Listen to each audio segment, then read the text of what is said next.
Hello, I'm Dave Spikey. You're watching Vision4Dreams TV. Please subscribe and support them. Brilliant.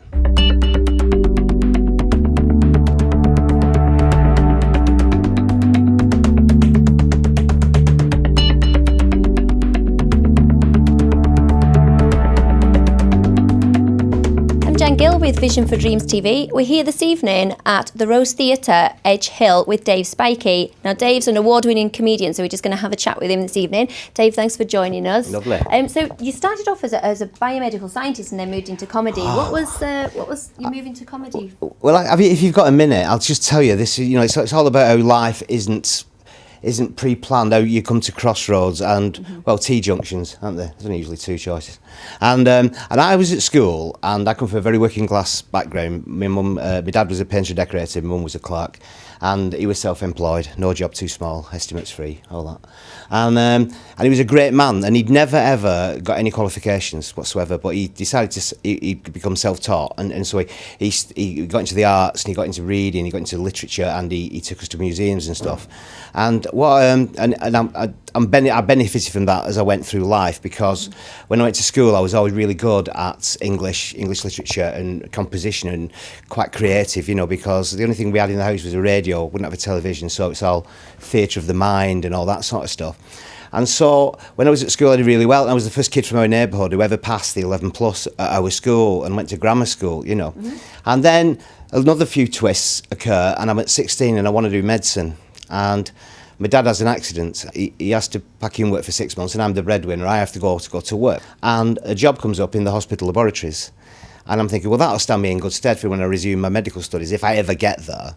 So I went working at the hospital. I got a job at the hospital. And I found that I loved it. So I worked in the labs, and I did 2 years. And then I could take my A-levels again with what I'd got at the hospital.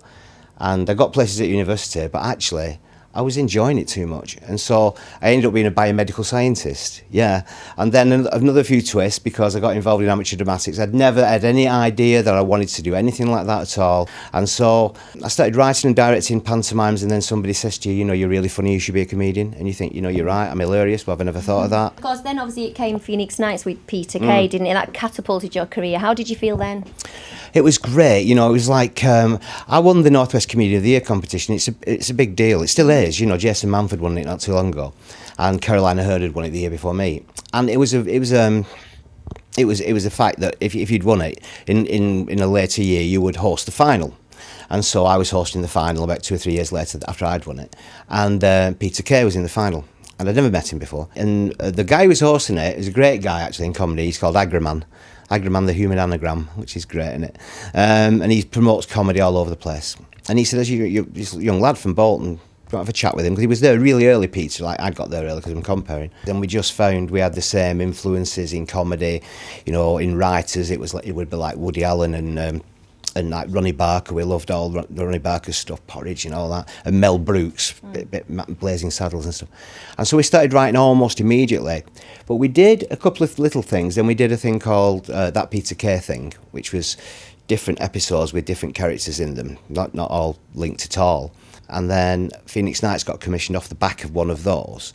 So for those young people, just to quickly ask you, that get nervous maybe if they want to perform on stage, what would you say to them to overcome nerves?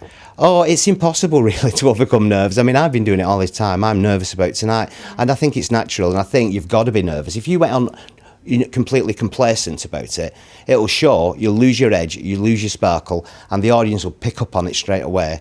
And the most important thing is that bond and that interaction with the audience. Woody Allen said years and years and years ago, he said, the first rule of any performer is, when you go on stage, for that first 5 minutes, make them like you. Yeah. What inspirational messages would you give then to our young viewers? I really believe everybody's got a talent.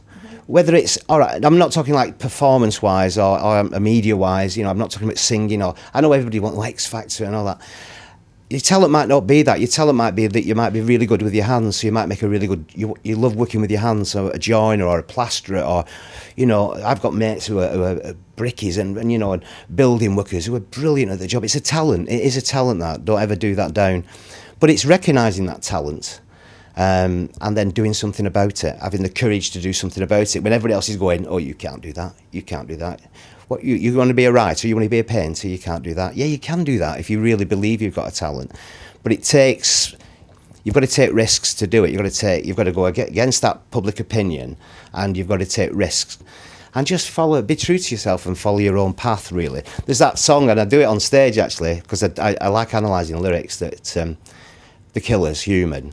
Are we human or are we dancer? And what he's trying to say there, I think, is that have we become a society of dancers, in that our lives are choreographed for us and we just follow that route that's planned for us because everybody else does that, and we've got to move that way and we've got to do this? Or are we human? Are we our own person, and should we not, now and again, make our own decision?